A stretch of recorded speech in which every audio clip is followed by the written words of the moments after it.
how to change the keyboard theme to light, solid light, dark, or solid dark on the Samsung Galaxy S25 series.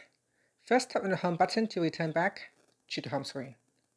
And from the home screen, swipe down at the top to open up quick settings. In here, tap on the settings icon. Next, we then scroll down and tap on General, Management.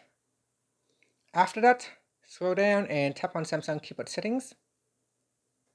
Now in here, we then scroll down and tap on Theme. In here, there are 4 different themes that you could select. You can select a light theme, that is the default theme. Or you can choose a solid light.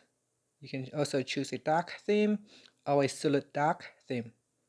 So select one of your favorite and then tap on the back key or tap on the home button to return back to the home screen. And that's it. Thank you for watching this video. Please like and subscribe to my channel for more videos.